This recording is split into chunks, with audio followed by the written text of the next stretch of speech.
നമസ്കാരം, എല്ലാവർക്കും എൻ്റെ ചാനലിലേക്ക് സ്വാഗതം. നിങ്ങൾ ആദ്യമായാണ് എൻ്റെ ചാനൽ കാണുന്നതെങ്കിൽ തീർച്ചയായും നിങ്ങൾ സബ്സ്ക്രൈബ് ചെയ്യണം, ബെല്ലൈക്കൺ അമർത്തണം, നിങ്ങളുടെ വിലയേറിയ കമൻറ്റുകൾ രേഖപ്പെടുത്തണം. പ്രിയമുള്ളവരെ, 18 വർഷങ്ങൾക്ക് ശേഷം മലയാളത്തിൻ്റെ രണ്ട് നെടുന്തൂണായ നായകന്മാർ ഒന്നിച്ച ഒരു ചിത്രത്തിൻ്റെ വിവരങ്ങൾ പറയുന്നതിന് വേണ്ടിയാണ് ഞാൻ ഈ വീഡിയോ എൻ്റെ പ്രേക്ഷകരുടെ മുന്നിൽ എത്തിക്കുന്നത്. ഒരുപാട് തവണ ഒരുപാട് ആൾക്കാർ പലതരത്തിലുള്ള അഭിപ്രായങ്ങൾ പറയുന്നത് കേട്ടു. ചിലർക്ക് ഈ സിനിമ ഇഷ്ടപ്പെടാം, മറ്റു ചിലർക്ക് ഇത് ഇഷ്ടപ്പെടാതിരിക്കാം. ചില ആൾക്കാർക്ക് ഇത് കണ്ടാൽ ഇതിൻ്റെ കഥ എന്താണെന്ന് പോലും മനസ്സിലാകാത്ത ഒരു തരത്തിലുള്ള ചിത്രമാണ് പേട്രിയറ്റ്. ഈ പേട്രിയറ്റിൻ്റെ കഥ പറയാനല്ല, എനിക്ക് പേഴ്സണലി ഈ സിനിമ വളരെ ഇഷ്ടപ്പെട്ടത് കൊണ്ട് മാത്രം ഈ സിനിമയ്ക്ക് ഇതൊരു റിവ്യൂ ആയി ആരും കാണരുത്. സിനിമ കണ്ടു, ഏകദേശം 3 മണിക്കൂറുള്ള ചിത്രം. 3 മണിക്കൂർ ബോറടിപ്പിക്കുമോ എന്ന് ചോദിച്ചാൽ ബോറടിപ്പിക്കില്ല. പക്ഷേ നാം കൊടുത്ത കാശ് തീർച്ചയായും നമുക്ക് അത് മുതലാവും എന്നുള്ള കാര്യത്തിൽ ഏതൊരു തർക്കവുമില്ല. തീർച്ചയായും മലയാളത്തിൽ ഇതുപോലുള്ള ചിത്രങ്ങൾ വരേണ്ട ആവശ്യകത അതിക്രമിച്ചിരിക്കുന്നു. ഇതുപോലെ ഒരു ഗംഭീര സിനിമയാണ് നമ്മുടെ പ്രിയപ്പെട്ട നടൻ പൃഥ്വിരാജ് നമുക്ക് മലയാളികൾക്ക് സമ്മാനിച്ചത്. അതിനുശേഷം മഹേഷ് നാരായണൻ്റെ ആദ്യത്തെ സിനിമയാണ് ഞാൻ ഈ കാണുന്നത്. മലയാളത്തിൻ്റെ രണ്ട് നക്ഷത്രങ്ങളെ ഒന്നിപ്പിക്കുന്ന ഒരു ചിത്രം. അവർ പലകുറി പറഞ്ഞു, ഞങ്ങൾ തമ്മിൽ കണ്ടുമുട്ടുമ്പോൾ മറ്റ് നിങ്ങളെ ത്രില്ലടിപ്പിക്കുന്ന ഒരു സീനും ഈ ചിത്രത്തിൽ ഇല്ല എന്ന് അവർ പലകുറി പറഞ്ഞിരുന്നു. പക്ഷേ പ്രേക്ഷകർ കാണാൻ പോകുമ്പോൾ അതിലൊരു സസ്പെൻസ് ഒളിപ്പിച്ച് വെച്ചിട്ടുണ്ടല്ലോ, ഇത് കാണുവാൻ വേണ്ടിയാണ് പലരും തിയേറ്ററിൽ ചെന്നെന്ന് കാര്യത്തിൽ തർക്കമില്ല. അങ്ങനെ ഈ സിനിമ കാണാൻ നിങ്ങൾ പോകരുത്. 18 വർഷങ്ങൾക്ക് ശേഷം രണ്ടുപേരും ഒന്നിക്കുന്ന ചിത്രം തന്നെയാണ്, അതിൽ യാതൊരു തർക്കവുമില്ല. ഈ സിനിമ ചൂണ്ടിക്കാണിക്കുന്നത് പല സത്യങ്ങളെയാണ്. അതായത് ഞാനും നിങ്ങളും ജീവിക്കുന്ന ഈ സമൂഹത്തിൽ സംഭവിച്ചു കൊണ്ടിരിക്കുന്ന, ഇനിയും സംഭവിക്കാൻ സാധ്യതയുള്ള കഥയാണ് നമ്മുടെ മുന്നിൽ വരഞ്ഞു കാട്ടുന്നത്. ഈ ചിത്രം കൊണ്ട് സംവിധായകനും ഇതിൻ്റെ അണിയറ പ്രവർത്തകരും ഉദ്ദേശിക്കുന്നത് സമൂഹത്തിൽ നടക്കുന്ന വലിയൊരു വിപത്തിനെ വിളിച്ചു പറയുകയാണ് ഈ ചിത്രം ഉദ്ദേശിക്കുന്നത്. നാം മനസ്സിലാക്കണം, ഇന്നത്തെ കാലത്ത് ഒരു അധികാരത്തിലിരിക്കുന്ന വ്യക്തികൾക്ക്, അധികാരം കൈയടക്കി വച്ചിരിക്കുന്നവർക്ക് ഒരു മനുഷ്യനെ അല്ലെങ്കിൽ ഒരു സമൂഹത്തിനെ അല്ലെങ്കിൽ ഒരു നാടിനെ മുഴുവനും ഒറ്റപ്പെടുത്താൻ വളരെ ഈസിയായി സാധിക്കും.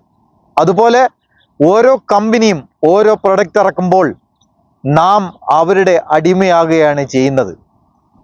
ഒരു പ്രൊഡക്റ്റ് നാം ഉപയോഗിച്ച് നമുക്ക് ഇഷ്ടപ്പെട്ടാൽ നാം എന്തുകൊണ്ടും ആ പ്രൊഡക്റ്റിൻ്റെ കീഴിലാകുകയാണ്, നാം അവരുടെ അടിമയാകുകയാണ്, ഇല്ലേ? ഒരു സംശയവും വേണ്ട. ഉദാഹരണത്തിന് ഒരു ഗോൾഗേറ്റ് ഉപയോഗിച്ച് നോക്കൂ. നാം ഒരു സാധാരണ ഉള്ള ഒരു ടൂത്ത് മാറി ഒരു ഗോൾഗേറ്റ് കമ്പനിയാണ് സ്ഥിരം ഉപയോഗിക്കുന്നതെങ്കിൽ മറ്റൊരു ടൂത്ത് മാറിക്കഴിഞ്ഞാൽ നമുക്ക് വായ്ക്കകത്തുണ്ടാവുന്ന പ്രശ്നങ്ങൾ എന്താണ്? അപ്പോൾ നമ്മളെ അവർ അടിമയാക്കുകയാണ് ചെയ്യുന്നത്. അതുപോലെ തന്നെയാണ് ഈ ചിത്രവും നമ്മുടെ മുമ്പിൽ വിളിച്ചു പറയാൻ ഉദ്ദേശിക്കുന്നത്. നമ്മൾ ഓരോ പ്രൊഡക്റ്റ് വാങ്ങി ഉപയോഗിക്കുമ്പോഴും നമ്മളെ അവർ നിരീക്ഷിക്കുന്നു എന്നുള്ള കാര്യത്തിൽ യാതൊരു തർക്കവുമില്ല. ഈ ചിത്രം പറയുന്നത് അത് തന്നെയാണ്. ഇന്റർനെറ്റ് യുഗത്തിൽ നമുക്ക് ഒഴിച്ചുവിടാൻ പറ്റാത്ത ഒരു ഇന്റർനെറ്റ് യുഗമാണ് നമ്മുടെ മുന്നിൽ തുറന്നു വെച്ചിരിക്കുന്നത്. അതുവഴി നമ്മുടെ സ്വകാര്യത ചോർത്തുന്ന ഓരോ സീനുകളും ഓരോ സാധാരണക്കാരനും, ഇല്ലെങ്കിൽ ഭൂമിയിൽ മനുഷ്യനായി ജീവിച്ച് ഇന്റർനെറ്റ് ഉപയോഗിക്കുന്ന ഓരോ മനുഷ്യനും അനുഭവിക്കേണ്ടി വരുന്ന അതിൻ്റെ പ്രശ്നങ്ങളെക്കുറിച്ചാണ് ഈ ചിത്രം വിളിച്ചു പറയുന്നത്. പക്ഷേ അതാണ് ഞാൻ പറഞ്ഞത്, അത് എത്രത്തോളം ഗൗരവത്തിൽ എടുത്തിട്ടുണ്ട് എന്ന് ചോദിച്ചാൽ എനിക്കറിയില്ല. മറ്റു ചിലർ ഇത് വളരെ നിസ്സാരമായി കഴിഞ്ഞു പോയിട്ടുണ്ടാകും. കാരണം ഓരോ ആപ്ലിക്കേഷനും നാം ഡൗൺലോഡ് ചെയ്യുമ്പോൾ അവർ ആവശ്യമില്ലാത്ത, അതായത് നമ്മൾ സംസാരിക്കും, ഇപ്പോൾ വേറെ ഒന്നും വേണ്ട, നിങ്ങൾ 10 പേര് അല്ലെങ്കിൽ 2 പേര് ഇരുന്ന് എന്തെങ്കിലും നല്ല കാര്യങ്ങൾ ചർച്ച ചെയ്യുകയാണ്, എന്തെങ്കിലും ഒരു പ്രൊഡക്റ്റിൻ്റെ കാര്യമോ അല്ലെങ്കിൽ ഒരു വസ്ത്രത്തിൻ്റെ കാര്യമോ അല്ലെങ്കിൽ മറ്റെന്തോ ആവട്ടെ, എന്തെങ്കിലും കാര്യം നിങ്ങൾ സെർച്ച് ചെയ്യുകയാണെങ്കിൽ നിങ്ങൾ അടുത്ത നിമിഷം നിങ്ങളുടെ ഫോൺ ഓണാക്കി നോക്കുമ്പോൾ നിങ്ങൾ പറഞ്ഞിരിക്കുന്ന നിങ്ങൾ പറയുന്നതിനോട് അനുബന്ധിച്ചിട്ടുള്ള കാര്യങ്ങൾ നിങ്ങളുടെ ഫോണിൽ പരസ്യമായി വന്നിരിക്കും. അതൊരു പരസ്യമായിട്ട് നിങ്ങളുടെ ഫോണിൽ അത് ഉണ്ടാവും. പലർക്കും അത് അനുഭവമാണ്. അയ്യോ, ഞാൻ ഇത് പറഞ്ഞതാണല്ലോ, ദാ വന്നിരിക്കുന്നു. അല്ലെങ്കിൽ ഇന്നല്ലെങ്കിൽ നാളെ നിങ്ങൾ ആ പറഞ്ഞ കാര്യം നിങ്ങളുടെ ഫോണിൽ അത് ഉണ്ടാവും, ആ പരസ്യം വന്നിരിക്കും. അപ്പോൾ ഈ സിനിമ ഉദ്ദേശിക്കുന്നത് അതാണ്. ഇന്ന് നമ്മുടെ രാജ്യത്തെ അല്ലെങ്കിൽ ലോകത്തിലുള്ള പെൺകുട്ടികളും ആൺകുട്ടികളും ഇൻ്റർനെറ്റ് ഉപയോഗിക്കാത്തവരായിട്ട് ആരുമില്ല. അപ്പോൾ ഉപയോഗിക്കുന്നവർക്കുള്ള ഇതൊരു വലിയൊരു ആപത്താണ്. നമുക്ക് ഇൻ്റർനെറ്റ് ഇല്ലാതെ ജീവിക്കാൻ പറ്റാത്ത ഒരു അവസ്ഥയിൽ നാം എത്തിക്കഴിഞ്ഞു. ഇനി ഒരിക്കലും ഇൻ്റർനെറ്റിൻ്റെ ഉപയോഗം ഒരിക്കലും താഴോട്ട് വരുന്നില്ല, മുകളിലോട്ടേ പോകുന്നുള്ളൂ. കാരണം അതിൻ്റെ ആവശ്യകത വർദ്ധിക്കുകയാണ്. നാം എല്ലാം ഈസി ആക്കാൻ ശ്രമിക്കുന്നു. നമുക്ക് ടൈമില്ല, അപ്പോൾ നമുക്ക് എല്ലാം ഈസി ആവണം. ആ ഈസി ആകലാണ് ഇവിടെ നമ്മളെ ചോർത്തുന്നത്. വലിയ അപകടത്തെയാണ് നാം അറിയാതെ നമ്മൾ വിളിച്ചു വരുത്തുന്നത്. നമ്മുടെ സ്വകാര്യതയിലേക്ക് കടന്നു കയറുന്ന ഇൻ്റർനെറ്റ്, ഫോൺ അല്ലെങ്കിൽ ഓരോ ആപ്ലിക്കേഷൻ. ഈ കഥ പറയുന്നത് നമ്മുടെ രാജ്യത്തിൻ്റെ പലകുറി നാം കേട്ടുപോയ ചില ചരിത്രങ്ങളെയാണ്. അത് ചിലർക്കത് ഇഷ്ടപ്പെടാം, മറ്റു ചിലർക്കത് ഇഷ്ടപ്പെടാതിരിക്കാം, മറ്റു ചിലർക്കത് അറിയില്ല, ഇതെന്താണെന്ന് പോലും അറിയില്ല. ഉദാഹരണത്തിന് ഒരു ചെറിയ സംഭവം പറയാം. ഈ സിനിമ നിങ്ങൾ തിയേറ്ററിൽ പോയി കാണണം. ഈ ചിത്രത്തെ നിങ്ങൾ എത്രത്തോളം പ്രൊമോട്ട് ചെയ്യുമോ അത്രത്തോളവും ഇനി മലയാളത്തിൽ ഇതുപോലുള്ള ടെക്നിക്ക് പരമായ നല്ല നല്ല ചിത്രങ്ങൾ മറ്റു ഭാഷകളിൽ നാം കാണുന്നതിനേക്കാൾ നമ്മുടെ സ്വന്തം ഭാഷയിൽ ഇത്തരം ചിത്രങ്ങൾ വരേണ്ടതായിട്ടില്ലേ? ഇതിൻ്റെ ക്യാമറ വർക്കിനെ കുറിച്ച് പറയാനേ പറ്റുന്നില്ല. അത്രയധികം ഗംഭീരമാക്കിയിരിക്കുന്നു ക്യാമറ. ഓരോ സ്ഥലങ്ങളിൽ ചെന്ന് അവർ ചെയ്യുന്ന ചിത്രീകരണം അതിഗംഭീരം. ഈ സിനിമ ഒരു നല്ല ചിത്രം തന്നെയാണ്. കുടുംബ പ്രേക്ഷകന് ഒന്നടങ്കം ഇരുന്ന് കാണാൻ പറ്റുന്ന നല്ലൊരു ചിത്രം. കാരണം ഇന്ന് സമൂഹത്തിൽ നാം അനുഭവിക്കുന്ന പ്രശ്നങ്ങളാണ് ഈ സിനിമയിൽ ചൂണ്ടിക്കാണിക്കുന്നത്. അല്ലാതെ സാങ്കല്പികമായ ഒരു വലിയ പരിവേഷം നൽകിയുള്ള ചിത്രമല്ല ഇത്.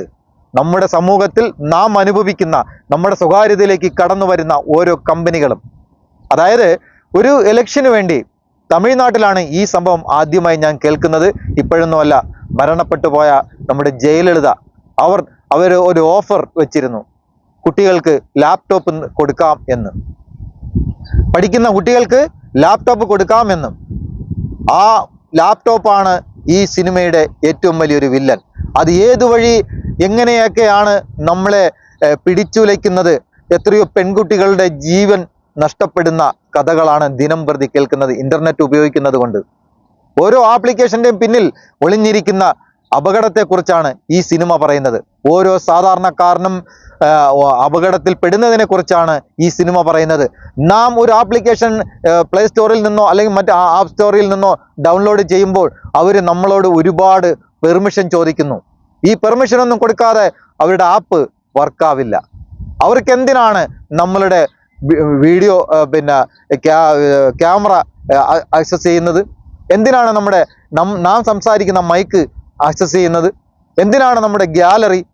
എന്തിനാണ് നമ്മുടെ ഫോണിൻ്റെ സ്റ്റോറേജ്?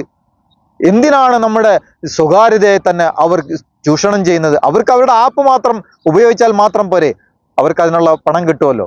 പക്ഷേ അതല്ല ഉദ്ദേശം. ഇതുവഴി ഈ സിനിമ ശ്രദ്ധിച്ച് കാണുന്നവർക്ക് തീർച്ചയായും മനസ്സിലാകും ഇത് ലോകത്ത് തന്നെ വലിയ അപകടത്തെ വിളിച്ചു വരുന്ന ഒരു പ്രശ്നം തന്നെയാണ്. കാരണം ഈ സിനിമ കണ്ടുകൊണ്ടിരിക്കുമ്പോൾ ഞാൻ പറഞ്ഞല്ലോ, എനിക്ക് വളരെ ഇഷ്ടപ്പെട്ട ഒരു ചിത്രം, ഒരുപാട് ചിന്തിക്കേണ്ട ഒരു ചിത്രം. ഈ സിനിമ കണ്ട് ഒരു അരമണിക്കൂർ നടക്കുകയായിരുന്നു. നടന്നാണ് ഞാൻ താമസിക്കുന്ന സ്ഥലത്തോട്ട് വന്നത്. അപ്പോൾ ഈ സിനിമയെക്കുറിച്ച് ഇങ്ങനെ ആലോചിച്ച് വരികയാണ്. നമ്മുടെ രാജ്യത്ത് അധികാരമുണ്ടെങ്കിൽ ആരെയും എന്തും ഏത് വിധേനയും രാജ്യദ്രോഹിയാക്കാം. എങ്ങനെയും ആരെയും എപ്പോഴും. ഇന്ന് നാം നല്ലതാണ് പറയുന്നത്, നാളെ തിരിച്ചാണ് പറയുന്നതെങ്കിൽ തീർച്ചയായും അവർ രാജ്യദ്രോഹിയാവും. അങ്ങനെ ഒരു സംവിധാനം ഈ സിനിമയിൽ കാണിച്ചിരിക്കുന്നു. ഒരുപാട് വെട്ടും തിരുത്തുമായി ഈ ചിത്രം പ്രേക്ഷകന്റെ മുന്നിലെത്തിയപ്പോൾ അതൊരു വലിയ ചോദ്യചിഹ്നമായി മാറിക്കഴിഞ്ഞു. കുടുംബ പ്രേക്ഷകർക്ക് തീർച്ചയായും കാണേണ്ട ചിത്രമാണ്. പെൺകുട്ടികൾ ഈ സിനിമ എനിക്ക് എടുത്തു പറയേണ്ട ഒരു കാര്യം, ഇത് നമ്മുടെ നാട്ടിലെ അല്ലെങ്കിൽ ലോകം എമ്പാടുമുള്ള കുട്ടികൾക്ക്, പെൺകുട്ടികൾക്ക്, യുവതികൾക്ക്, യുവാക്കൾക്ക്, ഇൻ്റർനെറ്റ് ഹരം കൊണ്ട് നടക്കുന്ന ആൾക്കാർക്ക് വേണ്ടി ഇറക്കിയ ഒരു ചിത്രം എന്ന് മാത്രമാണ് ഈ അവസരത്തിൽ എനിക്ക് എൻ്റെ പ്രേക്ഷകരോട് പറയാനുള്ളത്.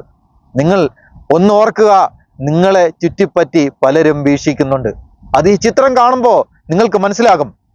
അത്രത്തോളം ഗൗരവമായ ഒരു ഒരു ഒരു കഥയാണ് ഈ സിനിമയിൽ അവർ ഉൾക്കൊള്ളിച്ചിരിക്കുന്നത്. ഒരു കാരണവശാലും ഇത്തരം പ്രശ്നങ്ങൾ നമ്മുടെ ഇടയിൽ ഉണ്ടാവാതിരിക്കട്ടെ എന്ന് മാത്രമാണ് പറയാനുള്ളത്. ഉണ്ടാകാതിരിക്കാൻ യാതൊരു ചാൻസും ഇല്ല, ഉണ്ടായിക്കൊണ്ടേയിരിക്കുന്നു. ഇപ്പോൾ ഞാൻ നിങ്ങളുമായി ഈ വീഡിയോയിലൂടെ സംസാരിക്കുന്നത് പോലും അവർ വീക്ഷിക്കുകയാണ്. അതാണ് ഇന്നത്തെ ഓരോ ഇൻ്റർനെറ്റിൻ്റെ പ്രയോഗം. അതിന് ഉദാഹരണത്തിന് ഒരുപാട് കാര്യങ്ങൾ പറയാനുണ്ട്. ഉദാഹരണമായി എടുത്തു പറയേണ്ടതായിട്ട് ഒരുപാട് കാര്യങ്ങളുണ്ട്. പക്ഷേ അത് ഒരു വീഡിയോയിൽ തീരുന്ന വിഷയങ്ങളല്ല. ഈ സിനിമ കാണുമ്പോൾ എല്ലാവർക്കും മനസ്സിലാകും എന്തുകൊണ്ടാണ് ഈ വിഷയം തിരഞ്ഞെടുത്തതും മഹേഷ് നാരായണനും മമ്മൂട്ടിയും മോഹൻലാലും സമൂഹത്തിൻ്റെ മുന്നിൽ എന്തിനാണ് ഈ ചിത്രം ഇറക്കിയതെന്നും വളരെ സാവകാശം ഓരോ മനുഷ്യൻ്റെ മുന്നിൽ സ്വന്തം അനുഭവങ്ങൾ എത്തിപ്പെടുമ്പോൾ ചിന്തിക്കും, അന്ന് മമ്മൂക്കായും ലാലേട്ടനും കുഞ്ചാക്കോ ബോബനും അവരെല്ലാം അഭിനയിച്ച ഈ ചിത്രം വലിയ ഗംഭീരമായിരുന്നില്ലേ, നമ്മുടെ ജീവിതത്തിലും ഇത് വന്നു പെട്ടില്ലേ എന്ന് പലരും ഇതിനോടകം പലരും അനുഭവിച്ചിട്ടുണ്ടാകും. കാരണം ഈ ചിത്രം പലർക്കും പൊള്ളലുണ്ടാക്കിയിട്ടുണ്ട്. കുറേ സംഭവങ്ങൾ യാഥാർത്ഥ്യങ്ങളാണ്, കുറേ സംഭവങ്ങൾ നടക്കാൻ പോകുന്നതാണ്, കുറേ സംഭവങ്ങൾ നടക്കാൻ പാടില്ലാത്തതാണ്, മറ്റു ചിലർ ഇനി നടന്നുകൊണ്ടേയിരിക്കുന്നതാണ്, മറ്റു ചിലത് നടന്നുകൊണ്ടേയിരിക്കുന്നതാണ്. അപ്പോൾ നമ്മുടെ ഈ വർത്തമാന കാലത്തിൽ നാം അനുഭവിക്കുന്ന പ്രശ്നങ്ങളെക്കുറിച്ചാണ് പേട്രിയറ്റ് എന്ന ചിത്രം നമ്മുടെ മുമ്പിൽ പറയുന്നത്. തീർച്ചയായും തിയേറ്ററിൽ പോയി ഈ ചിത്രം കാണേണ്ട ചിത്രം തന്നെയാണ്. ഒരുപാട് ആലോചിക്കേണ്ട ചിത്രം തന്നെയാണ്. നമുക്കും നമ്മുടെ കുടുംബത്തിനും നമ്മുടെ മക്കൾക്കും നമ്മുടെ സഹോദരങ്ങൾക്കും നമ്മുടെ സമൂഹത്തിനും ഇതുപോലുള്ള ആപത്തുകൾ വരാതിരിക്കട്ടെ എന്ന് പ്രാർത്ഥിച്ചുകൊണ്ട് തൽക്കാലം ഞാൻ നിർത്തുന്നു. എല്ലാവർക്കും നന്ദി, നമസ്കാരം.